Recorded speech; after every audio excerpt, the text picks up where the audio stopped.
Shalom, salam damai sejahtera di dalam kasih Tuhan Yesus Kristus. Ada hadirat Allah di tempat ini, amin. Tadi Tuhan bicara, sudah kita sungguh bawa pujian penyembahan. Orang-orang yang sakit, putus asa, alami hadirat Tuhan. Amin, saudara. Karena sungguh-sungguh Tuhan sendiri yang menjamah. Pada saat tangan kita terangkat, pada saat hati kita terangkat. Sebelum saya menjadi pemberita firman, Tuhan panggil saya sudah dari seorang anak remaja yang sangat pemalu. Saya tidak fasih berbicara, sudah gagap ya. Saya juga enggak punya banyak teman karena benar-benar saudara seorang yang pendiam ya. Tapi Tuhan sungguh membawa saya untuk betul-betul sudah hidup memuliakan Tuhan. Dan ketika saya dipenuhi Roh Kudus, Tuhan panggil saya untuk menjadi hambanya. Panggilan yang pertama sudah saya menjadi worship leader ya, saya menjadi pemimpin pujian. Zaman dulu sudah memimpin pujian tahun 80-an tuh nggak ada singer-singer, nggak ada ya. Semuanya single fighter. Mau 100, 1000, bahkan saya melayani waktu itu di lapangan bola sepak bola Sidolik, ya udah tuh ya. Tetapi puji Tuhan, saudara, saya melihat bagaimana melalui kuasa pujian, penyembahan, ucapan syukur. Itu mereka belum dengar firman, sudah dijamah Tuhan. Ada dokter gigi sudah yang sakit kanker di tenggorokannya, enggak boleh keluarkan suara. Tetapi Tuhan bicara waktu sedang ada pujian, penyembahan. Dan betul-betul dia menyanyi. Dan saat itu juga dia disembuhkan. Saya percaya kuasa mujizatnya akan dinyatakan di tempat ini. Amin. Saudara-saudara sekalian, biarlah kalau ada ibadah praise and worship sudah hadir. Kita mau meninggikan, mengagungkan Tuhan. Hari ini Bapak Ibu Saudara sekalian dengan subtema strong impact. Bagaimana kita boleh menjadi orang-orang Kristen yang memiliki dampak yang kuat, dampak yang luar biasa. Bapak Ibu Saudara sekalian, saya akan menyampaikan kebenaran firman dengan tema living in his calling. Bagaimana kita boleh hidup di dalam panggilannya. Alam semesta yang diciptakan Tuhan ini bergerak dan berjalan begitu harmonis. Saudara enggak pernah khawatir kalau sudah planet satu dengan yang lain tabrakan gimana ya. Bintang satu dengan bintang yang lain. Kalau saudara bumi keluar dari porosnya sedikit aja gimana. Gravitasi bumi sudah kata ilmuwan itu kalau bergeser sepersekian 0,0000 ya triliun itu udah hancur dunia ini. Tapi kenapa saudara nggak pernah pusing? Allah menopang semuanya dengan luar biasa. Amin. Semuanya berjalan pada orbitnya. Demikian juga dengan hidup kita manusia. Diciptakan serupa, sebentuk, segambar dengan Tuhan. Saudara sekalian, kita hanya akan mengalami kebahagiaan yang sejati. Jika kehidupan kita sesuai dengan tatanan, sesuai dengan panggilan Tuhan. Yang bukan hanya menciptakan kita. Tetapi setelah dia menciptakan kita, kemudian saudara, manusia jatuh dalam dosa, memberontak. Apakah Tuhan kemudian berkata, salahmu sendiri, sekarang aku hukum kamu? Tidak. Begitu besar kasih Allah akan dunia ini. Dia berikan hidupnya, nyawanya, dia mencurahkan darahnya. Itu sebabnya dia bukan hanya pencipta. Dia adalah penebus. He is our redeemer. Amin. Penebus yang hidup. He is the only savior. Dia adalah satu-satunya juru selamat, tidak ada yang lain. Itu sebabnya Bapak Ibu Saudara, hari ini saya ingin berbicara bagaimana kita dapat memahami panggilan dalam kehidupan kita. Sehingga saudara yang hidupnya tadinya keluar dari jalur Tuhan, keluar dari rencana Tuhan. Ada orang-orang sudah yang hidupnya seperti anak bungsu yang ingin keluar dari rumah bapaknya. Udah alami damai sejahtera, sukacita, enggak puas, kepingin lari ke dunia. Akhirnya sampai kelaparan dan harus makan ampas babi. Tuhan mau kita ada di dalam rencana Tuhan yang luar biasa. Amin. Hari ini mari kita melihat sudah yang pertama kita akan baca firman Tuhan sebagai dasar firman Efesus pasal 4. Saya akan membaca ayat 1 sampai ayat 7, demikian bunyi firman Tuhan. Efesus 4 ayat 1 sampai 7. Sebab itu Aku menasehatkan kamu, aku orang yang dipenjarakan karena Tuhan, supaya hidupmu sebagai orang-orang yang telah dipanggil berpadanan dengan panggilan itu. Hendaklah kamu selalu rendah hati, lemah lembut dan sabar. Tunjukkanlah kasihmu dalam hal saling membantu. Dan berusahalah memelihara kesatuan roh oleh ikatan damai sejahtera. Satu tubuh, satu roh. Sebagaimana kamu telah dipanggil kepada satu pengharapan yang terkandung dalam panggilanmu. Satu Tuhan, satu iman, satu baptisan. Satu Allah dan Bapa dari semua Allah yang di atas semua dan oleh semua dan di dalam semua. Tetapi kepada kita masing-masing telah dianugerahkan kasih karunia menurut ukuran pemberian Kristus. Kita yang percaya firman Tuhan berkata, amin. Firman Tuhan berkata yang berbahagia itulah yang mendengarkan firman Tuhan, menyimpan dalam hati dan dengan setia melakukan dalam hidup. Bapak Ibu Saudara, melalui ayat-ayat yang kita baca hari ini kita akan memahami. Yang pertama adalah panggilan Allah yang sama kepada semua manusia secara umum. Apa panggilan Allah yang sama? Yang berlaku secara umum. Yaitu saudara sekalian, Tuhan menghendaki supaya tidak ada seorang pun yang binasa. Supaya semua boleh hidup di dalam pertobatan. Itulah panggilan Allah yang sama. Coba kita membaca di dalam 2 Petrus 3 ayat 9. Tuhan tidak lalai menepati janjinya. Sekalipun ada orang yang menganggapnya sebagai kelalaian. Tetapi ia sabar terhadap kamu. Itu yang menyebabkan kenapa saudara. Ada orang yang seperti saya dari sejak remaja. Saya sudah memenuhi panggilan Tuhan. Karena saudara saya memberi respon, iya Tuhan mau. Tapi ada orang-orang saudara yang hatinya keras. Firman Tuhan berkata ia sabar terhadap kamu. Karena ia menghendaki supaya jangan ada yang binasa. Melainkan supaya semua orang berbalik dan bertobat. Semua orang, garis bawahi. Inilah hati Tuhan. Inilah panggilan Tuhan yang sama secara umum. Dia ingin sudah sekalian kita yang ada di atas muka bumi ini yang diciptakan Tuhan. Dia ingin kita menjadi anak-anak Allah. Amin. Anak-anak Tuhan, bukan anak-anak sebaliknya hantu. Bukan anak-anak dunia yang diseret oleh iblis, bukan. Bagaimana caranya? Yohanes 1 ayat 12 firman Tuhan berkata, tetapi semua orang yang menerimanya. Sangat sederhana sekali, kita buka hati. Kita undang Yesus masuk dalam hati. Tuhan, aku mau percaya, aku mau menerima Yesus. Tapi semua orang yang menerimanya diberinya kuasa supaya menjadi anak-anak Allah. Saudara kalau diangkat sama konglomerat, waduh senangnya luar biasa ya. Ini saudara diberinya kuasa, diadopsi menjadi anak-anak Allah. Luar biasa. Ini panggilan Allah kepada semua orang. Tapi sayang sekali, tidak semua orang mau menerima panggilan ini. Bapak Ibu Saudara, firman Tuhan berkata, semua orang yang menerimanya diberinya kuasa supaya menjadi anak-anak Allah, yaitu mereka yang percaya di dalam namanya. Inilah panggilan secara umum berlaku kepada semua orang segala bangsa. Tidak dibatasi oleh warna kulit, tidak dibatasi status sosial, kaya, pandai, tidak pandai, berpendidikan atau tidak, kaya, miskin. Tuhan memberikan panggilan yang sama. Masalahnya apakah kita mau menerimanya? Setelah kita percaya menerima Yesus, Tuhan mau saudara panggilan yang sama itu dilanjutkan. Yaitu untuk menjadi murid Kristus. Sebelum Yesus sudah sekalian terangkat ke surga. Setelah dia mati memberikan hidupnya, mengangkat semua kutuk dosa, dia tanggung di atas kayu salib. Ini yang menjadi jawaban kenapa Yesus harus di kayu salib. Bukan karena dia lemah, bukan. Tapi dia menanggung kelemahan saudara dan saya. Itu sebabnya dia tanggung semua di atas kayu salib.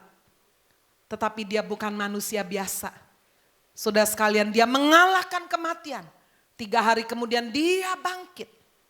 Dan untuk membuktikan dia sungguh Allah, dia naik ke surga. Sebelum dia naik ke surga, dia memberikan pesan kepada murid-muridnya. seperti satu wasiat. Satu pesan yang penting sekali. Ditulis dalam Matius 28 ayat 19 sampai 20. Karena itu pergilah, jadikanlah semua bangsa.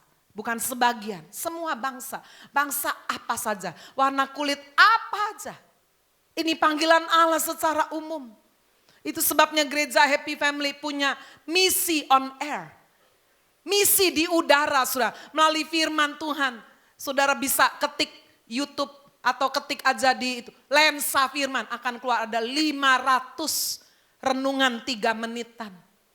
Saudara mau dengar khotbah 45 menit seperti kayak begini. Saudara tinggal itu aja. www.hsc.id. Waduh, keluar banyak sekali. Itu menjadi misi. Cuma-cuma enggak bayar apa-apa.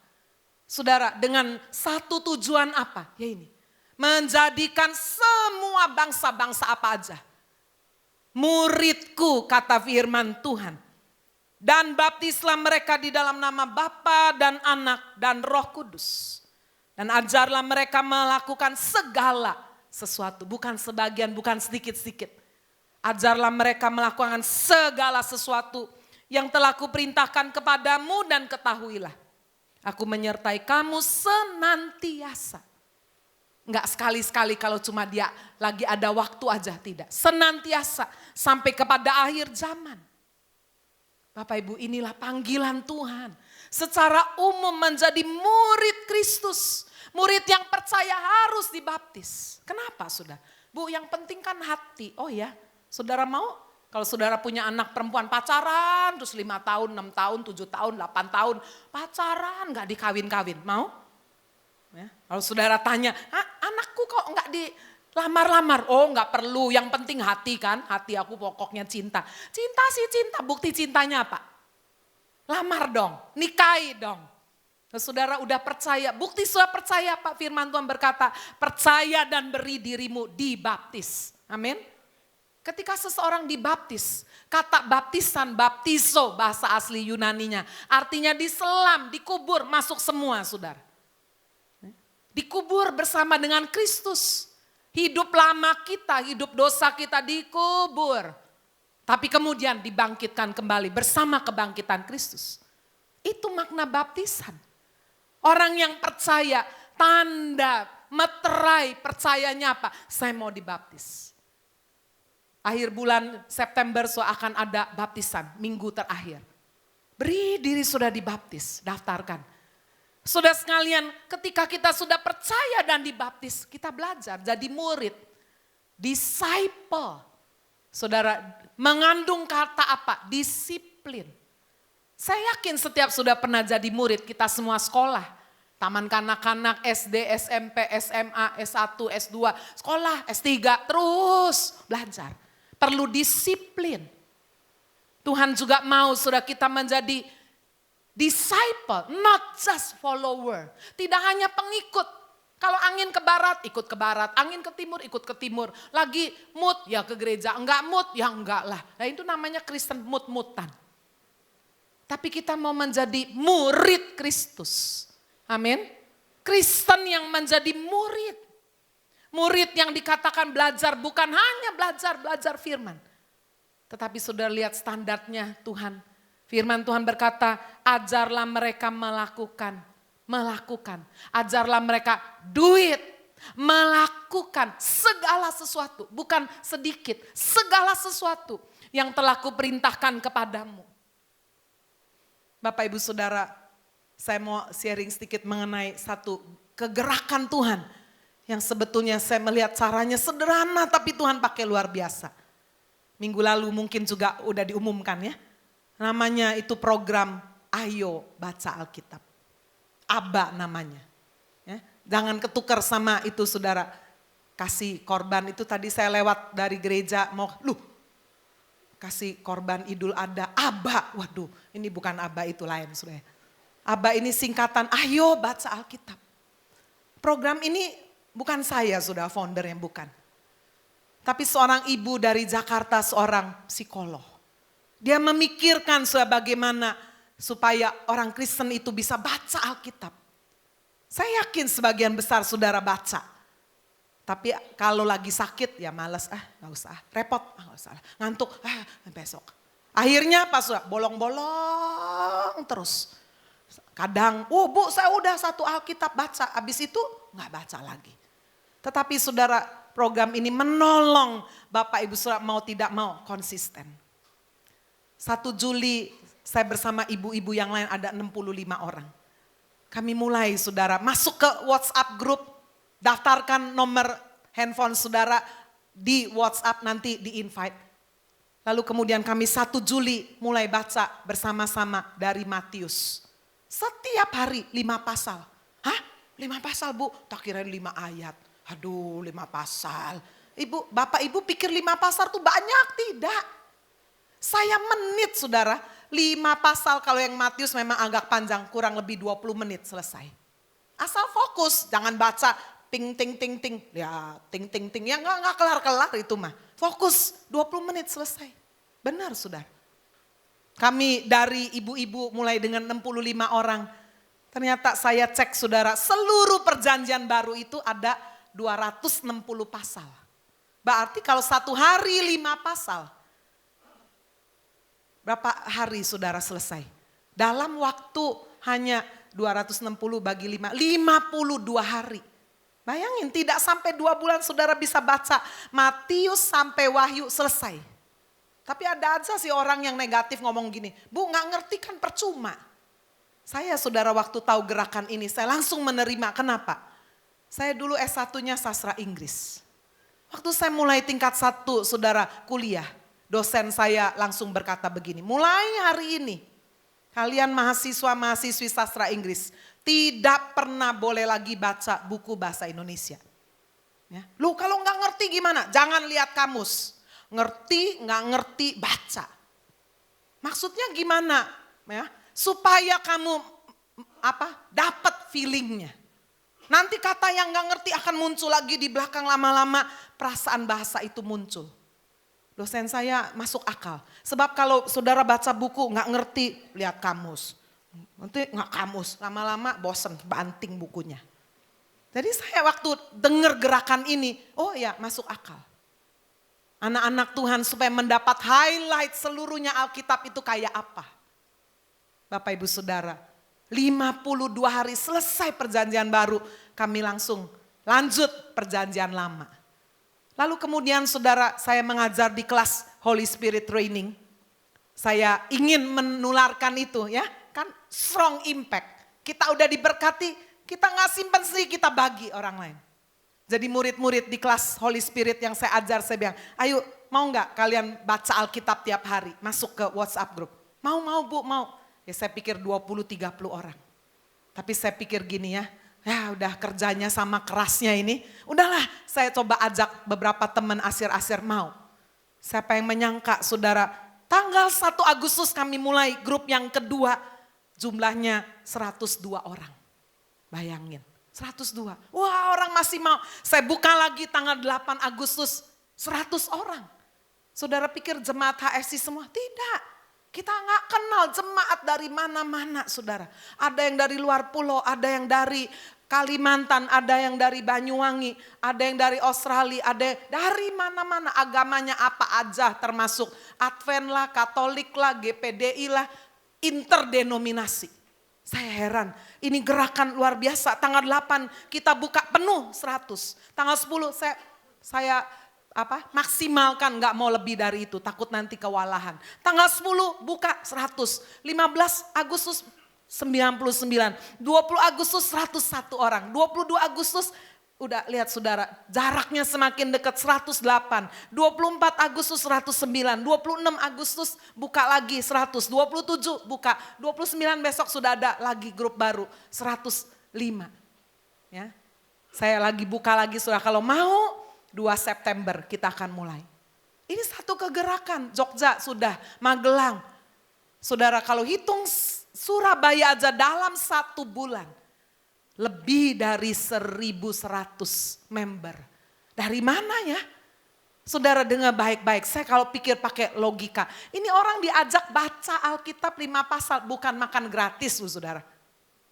Tapi saya percaya inilah kegerakan Tuhan. Tuhan beri rasa lapar, haus, pingin membaca firman Tuhan. Amin, saudara.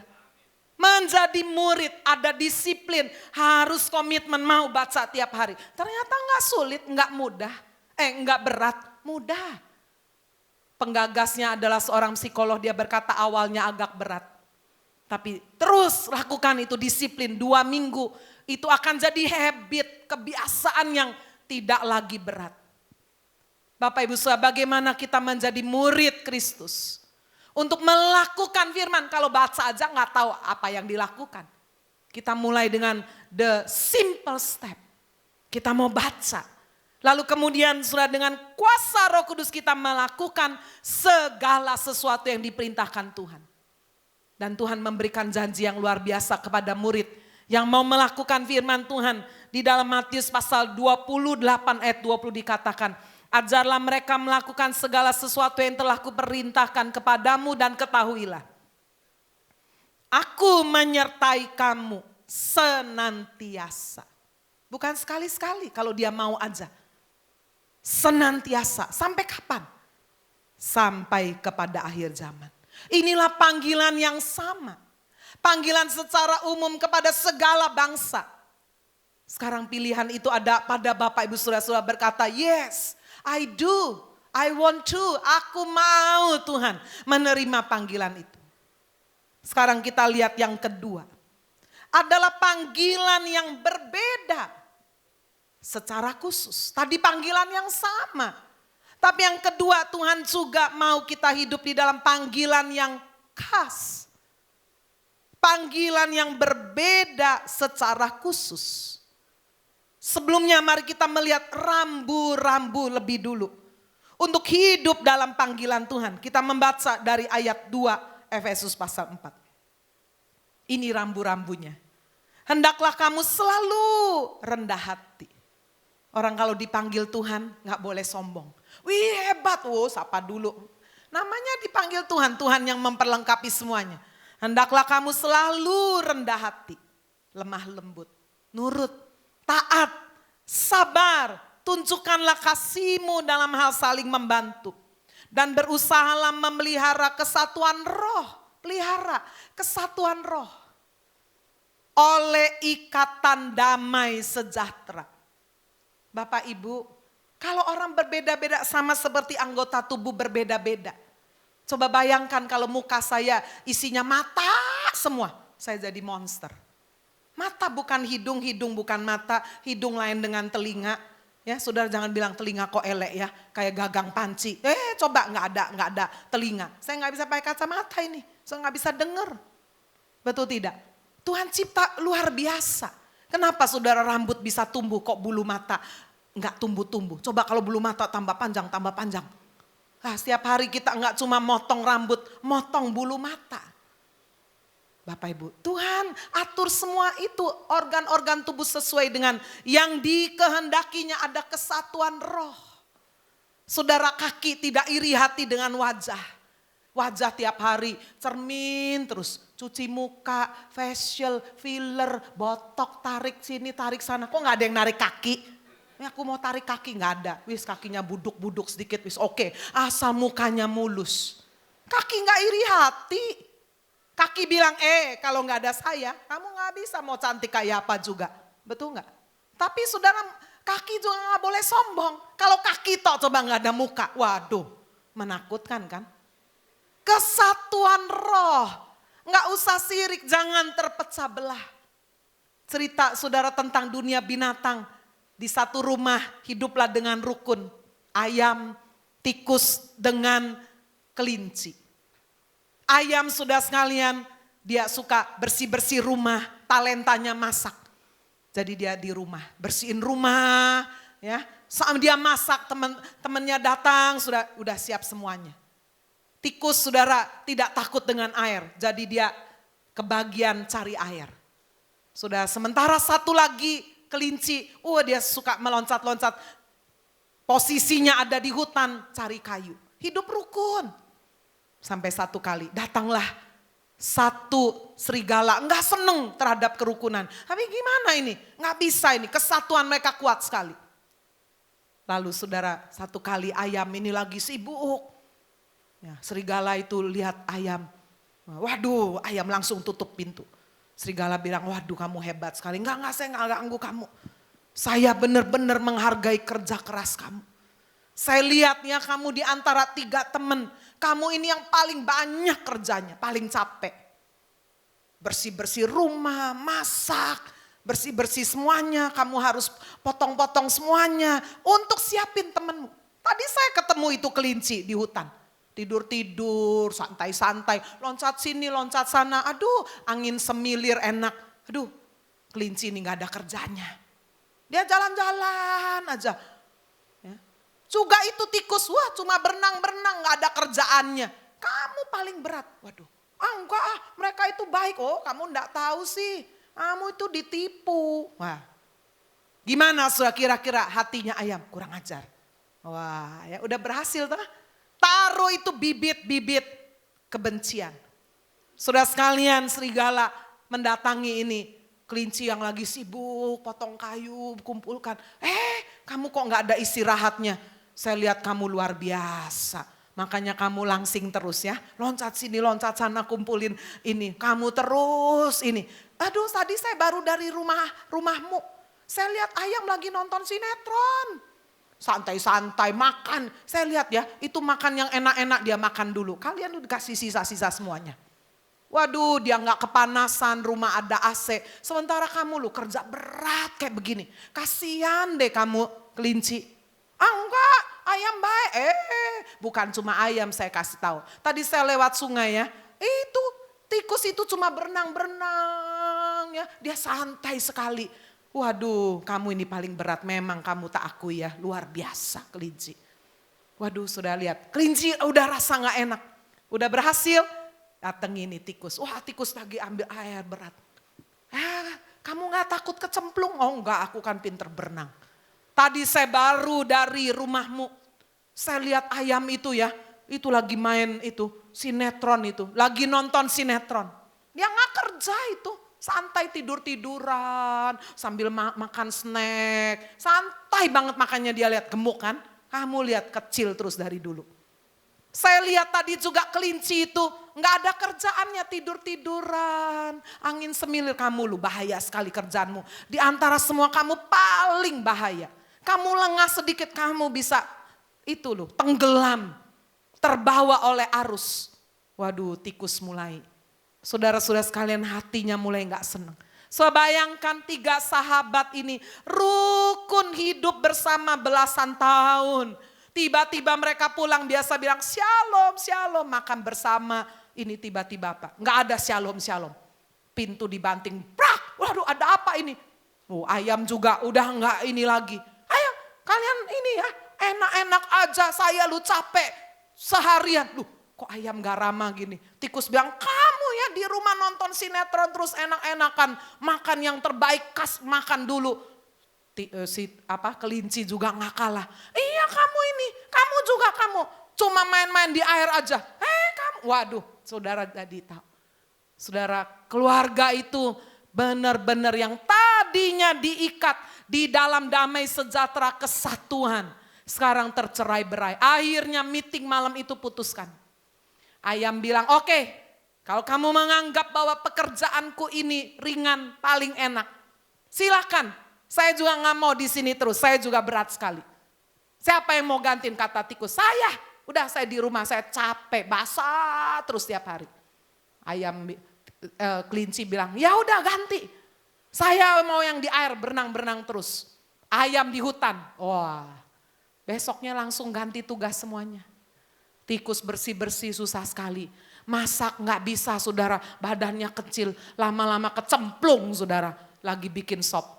Mati udah tikus. Apa yang dilakukan oleh ayam? Waduh dia berat sekali, gak biasa potong-potong kayu. Jalannya pun gak bisa cepet. Gak berapa lama dia ditangkap pemburu bikin sate ayam. Ya. Lalu sudah kelinci, gak bisa berenang. Waduh dia berusaha, tenggelam. Hancurlah kesatuan ini. Saya melihat berapa banyak rumah tangga keluarga tercerai-berai. Saudara punya saudara kandung bisa dihancurkan. Ada orang-orang yang gak senang, kerukunan saudara tuh gak senang, berhasil. Wah itu perusahaan keluarga kok bisa ini ya. Tak kasih aja racun-racun masuk, mulai saudara. Saudara satu dengan yang lain mulai rasa gak senang dan sebagainya. Kamu kerja paling keras ini, Titi ini ya. Walaupun paling kecil, kokomu tuh lu bisanya tiong-tiongan. Cuma buang uang, kamu Titi hebat ini. Gimana saudara? Kokonya juga digosok, hancur keluarga. Pekerjaan, perusahaan, gereja Tuhan sama. Itu sebabnya kita perlu memperhatikan rambu-rambu ini. Memelihara kesatuan roh diikat oleh damai sejahtera. Kita enggak iri hati sudah kalau ada orang lain lebih sukses dari kita, dipakai luar biasa. Kita buka jalan sudah. Kita fokus dengan apa yang Tuhan percayakan di dalam kehidupan kita. Tuhan memanggil kita untuk sungguh kita melayani Tuhan yang sama. Satu tubuh, satu roh, satu pengharapan, satu Tuhan, satu iman. Iman kepada Kristus. Tujuan kita hanya satu, memuliakan Tuhan. Satu baptisan di dalam nama Bapa, Anak, Roh Kudus, di dalam nama Yesus Kristus. Bapak Ibu Saudara, panggilan yang berbeda-beda ini Tuhan sudah atur di ayat 7 Efesus 4 berkata, tetapi kepada kita masing-masing telah dianugerahkan kasih karunia menurut ukuran pemberian Kristus. Sesuai kasih karunia. Saya berdiri di tempat ini bukan karena saya lebih hebat, lebih pintar, tidak. Saya menerima panggilan Tuhan. Saya hanya berkata, yes Lord. Iya Tuhan, siap, saya mau. Saya tidak menunda-nunda waktu, saya tidak menolaknya. Saya berkata, aku mau. Here I am Lord, choose me Lord, send me. Bapak Ibu Saudara sekalian, setelah kita memahami rambu-rambu di dalam panggilan Tuhan, maka kita harus melihat bahwa panggilan Tuhan yang berbeda-beda itu sasarannya berbeda-beda.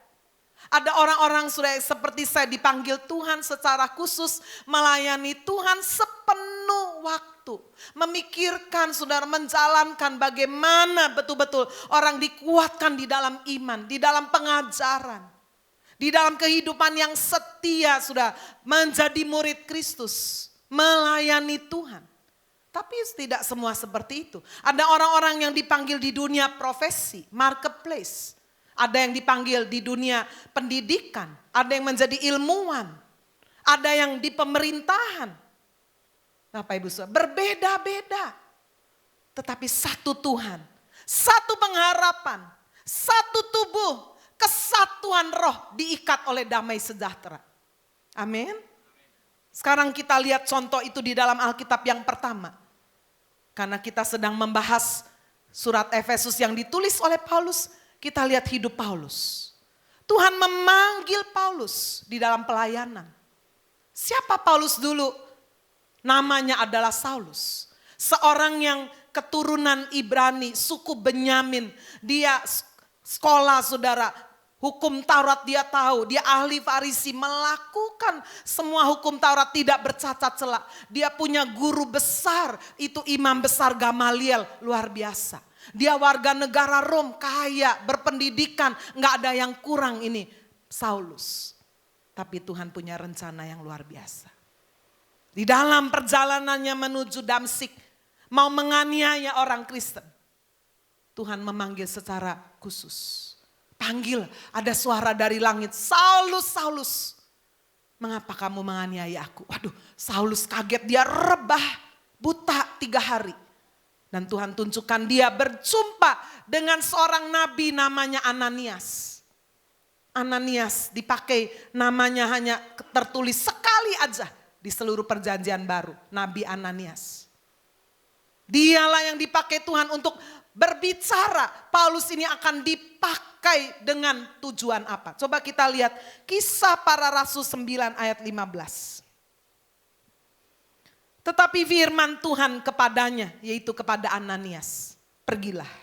Sebab orang ini, yaitu Saulus, adalah alat pilihan bagiku untuk memberitakan namaku kepada bangsa-bangsa lain. Wow, other nations. Orang Yahudi berpikir bahwa keselamatan itu hanya untuk orang Yahudi saja. Tapi Tuhan berkata, aku akan utus kamu bangsa-bangsa lain. Itu sebabnya kalau saudara baca kisah Rasul perjalanan Paulus. Sudah dia masuk ke Eropa. Injil kalau kemudian dibawa dari Eropa sudah ke Indonesia. Kita berhutang dengan orang yang namanya Paulus. Injil dibawa ke seluruh daerah Asia kecil. Siapa sudah? Paulus. Tuhan punya rancangan yang luar biasa. Aku memanggil kamu pergi, alat pilihan bagiku.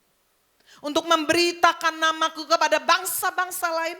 Serta raja-raja, orang-orang yang berkedudukan tinggi, punya otoritas. Tuhan harus pakai orang yang sesuai. Tuhan tidak pakai Simon Petrus nelayan. Aduh, bisa gemeter semua ngomong sama raja-raja. Paulus pinter, berwarga negara Rom. Dia tahu filsafat. Dia juga diutus untuk bicara kepada orang Israel. Dia tahu Taurat, dia tahu semuanya. Bapak Ibu Saudara, Tuhan memanggil Paulus di dalam pelayanan setia sampai akhir. Bahkan ketika dia harus membayarnya saudara dengan penjara. Saudara sekalian, firman Tuhan di ayat 1a dikatakan, sebab itu aku menasihatkan kamu, aku orang yang dipenjarakan karena Tuhan. Dipenjara bukan karena nyeleweng, berzina, ya, drugs, narkoba, nipu uang. Tidak. Karena Tuhan dipenjarakan. Bapak Ibu Saudara, ada penderitaan yang harus dia alami. Itu sudah dikatakan juga kisah Rasul 9 ayat 16. Aku sendiri akan menunjukkan kepadanya betapa banyak penderitaan yang harus ia tanggung oleh karena namaku. Paulus setia sampai akhir. Saya kalau membaca kisah para rasul saudara. Saya kalau merasa udah lemah ini pelayanan. Saya baca ini kisah rasul semuanya sekaligus. Ada 28 pasal saya hayati perjalanan itu. Waduh, semangat iman saya dalam melayani bangkit kembali. Saya mengucurkan air mata. Saya melihat, aduh saya belum apa-apanya. Apa yang dilakukan oleh Paulus luar biasa. Tetapi apakah semua orang dipanggil dengan panggilan yang sama kayak Paulus? Tidak. Saudara, contoh yang kedua adalah seorang yang bernama Yusuf. Dia bukan pendeta, tapi dia dipanggil di dalam pemerintahan. Umur 17 Tuhan kasih dia mimpi. Berkas-berkas gandum 11 itu tunduk semua sama berkas gandumnya dia. Dia kasih tahu saudaranya, marah ya. Dia juga mimpi matahari, bulan dan 11 bintang semua sujud ke dia. Dia cuma simpen itu karena apa? Papa mamanya ya, papanya bilang kamu mimpi apa? Masa kita orang tua sama saudara-saudara harus sujud sama kamu? Tapi dikatakan ayahnya Yakub menyimpan dalam hati. Saudara, ada mimpi yang Tuhan mau bicara loh. Ya. Ada juga mimpi bunga tidur. Jangan tanya terus, Bu artinya apa? Nggak tahu. Ya. Tapi ada mimpi memang ada arti. Saya udah ketemu beberapa orang saudara yang kalau mau dipakai dalam pelayanan, khususnya mendukung pelayanan yang saya kerjakan. Biasanya suka mimpi ketemu saya saudara. Benar, ketemu enggak sekali, 2 kali. Bu, saya kok mimpi ibu aja. Oh ya udah, kamu mau melayani? Mau, udah melayani. Banyak sudah beberapa, kemarin baru ada lagi. Bu, saya mimpi bu, diajak naik mobil sama Ibu Agnes. Oh udah, 2 kali bu mimpi lagi. Udah kamu harus melayani. Iya bu, saya mau. Tuhan bisa bicara lewat mimpi. Amin saudara. Yusuf sudah Tuhan tunjukkan kamu akan diangkat. Tapi apa langsung besoknya diangkat? Tidak. Dia harus dijadikan budak lewat dulu proses. Dia harus masuk penjara dulu. Karena sudah dia gak mau hidup selingkuh sudah dengan istri Potifar. Dia harus bayar harga mahal. 13 tahun dia di penjara. Supaya apa? Supaya dia punya hati yang rendah. Tuhan itu kalau menyatakan panggilannya itu luar biasa. Saudara-saudara sekalian, sampai kemudian saatnya tiba 13 tahun Yusuf diproses. Saudara-saudara sekalian, sampai Tuhan kemudian mengangkat dia menjadi orang nomor 2 di seluruh Mesir. Di bawahnya persis Raja Firaun. Mari kita melihat Kejadian pasal 41 ayat 38. Lalu berkatalah Firaun kepada para pegawainya, mungkinkah kita mendapat orang seperti ini? Seorang yang penuh dengan roh Allah. Aduh, saya ingin ini boleh menyentuh hati saudara, menempelak hati saudara. Berapa banyak orang tua pingin anaknya pinter. Kalau anaknya bisa bahasa Inggris, Mandarin, bangga. Waduh, menang juara Olimpiade Matematika, bangga, oke. Tapi saya ingin beritahu, orang yang bisa bahasa Inggris, bahasa Mandarin, pinter matematika, dokter, insinyur, banyak. Betul nggak sudah? Banyak. Tapi kok nggak semuanya bisa mempengaruhi pemerintah? Cuma itu si Ahok aja udah bikin geger. Kenapa? Apa? Enggak banyak sudah orang lain yang lebih pinter dari dia, banyak. Tetapi sudah saya melihat ini. Ya. Dikatakan firman Tuhan, mungkinkah kita mendapat orang seperti ini, seorang yang penuh dengan roh Allah. Didiklah anak saudara takut Tuhan. Berapa banyak saudara punya anak, saudara sendiri orang tua, bangun tidur nomor 1 cari Tuhan, baca Alkitab. Kalau saudara kepingin dipenuhi roh Allah, tapi yang dibaca saudara cuma sinetron, lihat film berseri terus. Gimana dipenuhi roh Allah? Roh sinetron iya. Main game, ngejeri Pokemon terus. Ya, saya pikir gerakan ayo baca Alkitab ini, Tuhan itu gerakan Tuhan. Saudara cari yang semu, seneng. Habis itu apa? Saudara kenyang? Tidak. Apa? Nggak dapat. Buang duit iya. Tapi kalau sudah baca Alkitab, iman bertumbuh. Banyak sekali kesaksian sudah. Orang dipulihkan. Yang terbelenggu oleh ikatan dosa. Aduh firman itu bicara. Aduh dia dilepaskan. Yang kecanduan nonton sinetron sampai bilang sama saya, Bu sekarang saya ini udah hampir gak pernah nonton TV. Kemarin cari remote anaknya, Ma remote mana? Itu loh mama yang biasa punya TV khusus sinetron. Nggak tahu simpen di mana. Sejak ada ayo baca Alkitab, udah gak ada waktu Bu. Saya ajak keponakan saya di Jakarta. Ayo mau ikut gak? Mau. Kemarin saya pas pelayanan Jakarta, dia bersaksi sharing. Saya mau sharing. Saya biasanya kalau ada waktu senggangku, itu buka handphone, main game. Game Candy Crush. Tapi kemarin waktu pas mulai ikut Aba mau buka Candy Crush, ada suara berkata begini, kamu belum baca 5 pasal hari ini. Nggak jadi tuh, aku langsung baca Matius 1 sampai 5. Ada orang yang bisa baca langsung silakan, 20 menit selesai. Kalau saya orangnya langsung. Tapi ponakan saya baca sepasal, 2 pasal ya. Nunggu anak jemput sekolah, nunggu apa, selesai. Dan dia bilang, sekarang udah gak pernah main lagi, gak tahu tuh lepas-lepas sendiri. Dulu setengah mati, gak bisa lepas. Bapak Ibu Saudara, saya percaya ini kegerakan yang luar biasa. Kalau saudara pernah mendengar kesaksiannya Pak Ahok, tiap pagi sebelum dia kerja. Apa sih yang dia lakukan? Baca Alkitab. Itu sebabnya tidak heran dia disantet oleh begitu banyak dukun, nggak bisa. Benar nggak? Karena apa? Ada yang membentengi dia. Saudara di sini kalau ada yang pernah digendam, diguna-guna, kena, udah, saudara cek itu.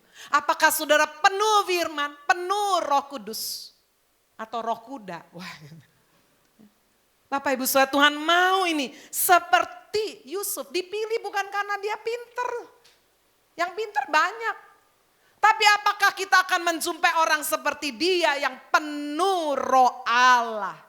Kata Firaun kepada Yusuf, oleh karena Allah telah memberitahukan semuanya ini kepadamu, tidaklah ada orang yang demikian berakal budi dan bijaksana seperti engkau. Ini saudara, ini yang dibutuhkan. Saya percaya saudara sekalian kalau bangsa ini mau benar-benar makmur dipulihkan. Harus ada orang-orang yang dipenuhi roh Allah. Excellent spirit. Bukan hanya Yusuf, seperti Daniel. Amin saudara. Yang bisa duduk di pemerintahan. Kalau saya panggilannya memang adalah pelayan Tuhan. Saya gak bisa ikut-ikutan lalu saya mau supaya dipilih. Ayo pilih saya jadi gubernur, pilih saya. Gak bisa. Saya tempatnya bukan di situ. Betul tidak saudara? Panggilan Allah yang berbeda tapi diikat kesatuan roh oleh ikatan damai sejahtera. Sehingga Yusuf menjadi berkat bagi bangsa-bangsa. Firman Tuhan berkata, saudara, di Kejadian 41:40, engkaulah menjadi kuasa atas istanaku dan kepada perintahmu seluruh rakyatku akan taat. Hanya tak inilah kelebihanku daripadamu. Ini yang ngomong raja loh. Nanti saudara baca ayatnya, itu saudara Firaun copot cincin meterainya. Kasih sama Yusuf. Ini cincinku, pakai. Apa yang kamu pandang baik langsung cap. Itu sama saudara kalau pegawai itu dikasih buku giro, sudah ditanda tangan saudara sama majikannya. Silahkan kamu buka aja bebas dah, mau 2 juta, 20 juta, 200 juta, 2M. Itu saudara. Yusuf dapat cincin meterainya raja, langsung wow. Padahal dia bangsanya bukan orang Mesir, agamanya lain. Saya percaya pemerintah di atas muka bumi ini sedang membutuhkan orang-orang yang beda. Amin. Orang-orang yang bukan pintar otaknya, tapi orang-orang yang ada roh Allah. Spiritnya beda, bijaksana, berakal budi. Itu Yusuf. Sekarang kita lihat yang ketiga. Saudara, ini dipanggil menjadi businessman. Tapi bukan businessman biasa-biasa, ecek-ecek. Tapi businessman yang berhasil. Amin. Saya kira hampir banyak orang di sini sisinya. Dalam bidang usaha pekerjaan. Saya ingin tahu rahasianya. Bagaimana Ishak sungguh-sungguh sudah boleh menjadi seorang yang sukses luar biasa. Mari kita melihat Kejadian pasal 26. Saya baca ayat 1-3. Maka timbullah kelaparan di negeri itu. Ini bukan kelaparan yang pertama yang telah terjadi dalam zaman Abraham. Sebab itu Ishak pergi ke Gerar kepada Abimelekh raja orang Filistin. Lalu Tuhan menampakkan diri kepadanya serta berfirman, jangan pergi ke Mesir. Diamlah di negeri yang akan kukatakan kepadamu, tinggallah di negeri ini sebagai orang asing, aku akan menyertai engkau, memberkati engkau, sebab kepadamulah dan kepada keturunanmu akan kuberikan seluruh negeri ini, aku akan menepati sumpah yang telah kuikrarkan kepada Abraham ayahmu. Saudara mau menjadi pengusaha yang berhasil, ini rahasianya. Rahasia yang pertama adalah taat mendengar suara Tuhan. Amin. Ini masa kelaparan, masa susah. Ishak mau pergi ini. Tuhan datang. Don't go to Egypt. Jangan pergi ke Mesir. Stay. Aduh Tuhan di sini keringnya. Aku katakan kamu tetap tinggal. Ishak taat. Ini kunci penting sekali. Nah kalau saudara nggak pernah dengar suara Tuhan. Semua lihat orang. Enak ya. Jual makanan itu enak. Buka restoran. Cash. Cobaan kalau itu bukan pegangan saudara yang Tuhan mau saudara lakukan. Buka, bagus, makanan enak. Loh kok sepi ya? Enaknya jual ban. Ban itu dari dulu ya bulat, hitam, modelnya ngono-ngono. Nggak ada kadaluarsa. Enak ya, nggak pakai ini, nggak coba buka, ikut. Loh, ya bannya tetap hitam dan bulat, tapi kok nggak ada yang beli-beli ya? Emangnya sudah mau makan ban? Betul tidak saudara? Taat. Tahun 98 saudara, waktu Indonesia lagi krisis ada penjarahan. Saya dan suami dipanggil melayani di Amerika. Disiapkan semuanya, apartemen, mobil, semuanya udah. Kami suami istri bisa bahasa Inggris. Aduh enak tinggal pergi Amerika semuanya. Waduh ini cara Tuhan. Tapi apa kami langsung bilang ya? Tidak. Kami berdoa, tanya Tuhan. Tanya Tuhan, nggak bisa itu. Saya minta mama mertua, doa ya. Doa apa? Udah doa aja. Saya nggak beritahu. Mama mertua saya berdoa, berpuasa. Setelah 3 hari kami datang, ya apa Nggak tahu, nggak ngerti ini ya. Tuhan kok bicara Hani dan Agnes akan dipakai Tuhan di Indonesia. Udah cukup itu jawaban. Kami tolak saudara. Walaupun sana kecewa, rasa ya udah memang bukan panggilan itu. Taat, dengar suara Tuhan. Cari Tuhan segenap hati. Dia pasti bicara. Amin. Yang kedua saudara. Kalau sudah taat dengar suara Tuhan. Yang kedua ini penting sekali. Lakukan bagian saudara. Tetap rajin. Oh, saya udah memang dipanggilnya ini jadi buka restoran. Tapi saudara males, makanannya itu aja, mahal lagi. Ya gimana saudara gak melakukan bagiannya. Tetap rajin dan bekerja keras. Inilah yang dilakukan oleh Ishak. Coba kita baca ayat 18 Kejadian ayat 12 Kejadian 26. Maka menaburlah Ishak di tanah itu. Di tengah kelaparan, di tengah kekeringan, dia tetap kerja, dia tetap menabur. Dan dalam tahun itu juga ia mendapat hasil 100 kali lipat. Sebab apa saudara? Ia diberkati Tuhan. Orang itu menjadi kaya, kian lama kian kaya. Sehingga ia menjadi sangat kaya. Saudara, setan itu kalau mau kasih kaya, dia kasih syarat. Oh, ini tempatnya jelek, hitungan hong shui punnya salah, makanya rugi. Itu iblis. Tetapi Tuhan, it's not the place who can make you success, but it's God's blessing. Amin. Bukan karena tempatnya. Sudah sekalian waktu Ishak menabur di tengah kelaparan. Tapi dia tetap kerja, dia tetap menabur. Dia tidak bilang, oh sekarang dagang lagi sepi, gak usah persepuluhan. Gak usah kasih banyak-banyak. Kalau perlu, itu kalau ada ibadah minggu kedua itu kan persembahan 2 kali. Kita telat aja. Supaya persembahan pertama kita gak usah kasih. Itu ada loh orang-orang medit tepol. Pas persembahan kita kencing aja. Waduh, sorry kalau betul-betul surah mau kencing ngempet nih ya. Tapi ada yang begitu surah. Saya gak mau apa, gak apa-apa saudara. Tuhan gak rugi. Tapi kalau saudara mau lihat rahasia keberhasilan. Saudara tidak mungkin menuai kalau tidak pernah menabur. Dan itu adalah perintah Tuhan. Tabur, seperti Ishak dia tetap menabur. Dan dia menuai 100 kali lipat. Rahasia ketiga. Saudara, setelah dia kaya sekali berlimpah-limpah, saudara-saudara sekalian masalah datang. Orang iri hati. Ishak diusir dari Gerar. Apa dia kemudian konflik? Oh nggak bisa aku pakai uangku, kuasaku, tidak. Ya udah. Saudara, di tengah kelimpahan dia mengalami ujian. Dia pergi dari Gerar. Saudara sekalian, apa yang dia lakukan kalau saudara baca itu terus ya. Di Kejadian pasal 26 ayat 16 sampai 22. Ishak membuka sumur yang sudah kering, gak ada airnya. Dulu zaman Abraham ada airnya, tapi begitu papanya mati gak ada airnya.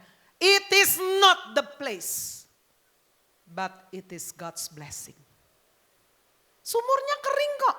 Tapi begitu Ishak yang buka, Ishak yang gali, firman Tuhan berkata keluarlah airnya. Loh, tempat yang sama. Kenapa sama orang Filistin digali nggak keluar air, kok Ishak yang gali kok keluar air? Amin. It's not the place. Jangan percaya sudah cara iblis. Oh tempatnya ini harus begini, harinya begini. Oh kamu sih kawinnya hari sial, makanya talah. Jangan. Semua hari-hari yang baik. Amin.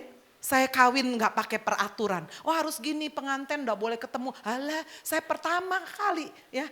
Kawin saudara nomor 1 apa? Foto dulu. Mumpung apa? Riasannya masih bagus. Orang kuno kan gak boleh. Gak boleh harus gini. Alah enggak. Buktinya hidupnya diberkati dan bahagia. Amin saudara. Apa yang dialami oleh Ishak luar biasa. Begitu sumurnya keluar air, datang saudara orang Filistin. Oh ini punyaku, apa dia gegeran? Ini tempatku, ya udah, dia cari lagi sumur yang udah kering, gali lagi, keluar lagi airnya. Diambil lagi, silakan. Gali lagi yang ketiga, situ udah berhenti, nggak lagi diminta. Artinya apa saudara? God's favor, terima God's favor. Terima itu perkenanan, blessing, berkat dari Tuhan. Ishak saudara dikatakan menjadi kaya karena diberkati Tuhan. Hari ini saudara, apa panggilan saudara? Masuk dulu di dalam panggilan yang sama secara umum. Percaya dan menjadi murid Kristus. Selidiki, baca firman-Nya, dengar firman. Baru masuk sudah tahu panggilan Tuhan secara unik, spesial, berbeda. Aku mau Tuhan. Sekarang yang terakhir sudah masuk kepada kesimpulan. Yang pertama, Hidup itu hanya sekali dan singkat. Jangan dibuang dengan percuma atau dirusak. Yang kedua, hiduplah sesuai dengan panggilan Tuhan. Jangan panggilan hanya ikut-ikutan orang lain. Apa panggilan Tuhan dalam hidupmu? Panggilan secara umum Tuhan nyatakan kepada semua manusia. Yaitu panggilan untuk bertobat dan diselamatkan. Panggilan untuk menjadi murid Kristus. Panggilan yang lain adalah secara khusus. Setiap orang menerima panggilannya masing-masing sesuai dengan kehendak Tuhan dan kasih karunia-Nya. Ada yang melayani Tuhan secara penuh sebagai pelayan Tuhan. Ada yang melayani Tuhan di tengah masyarakat, pemerintah, ilmuwan, seni dan lain-lain. Ada yang melayani Tuhan di dalam dunia marketplace, di bidang usaha, membawa dampak yang hebat bagi pekerjaan Tuhan. Harta, kedudukan, pengaruh, potensi, kepandaian, apa aja. Tuhan mau pakai setiap kita. Living in His calling. Dan saudara akan berdampak luar biasa bagi orang di sekeliling kita. Amin. Tuhan Yesus memberkati kita.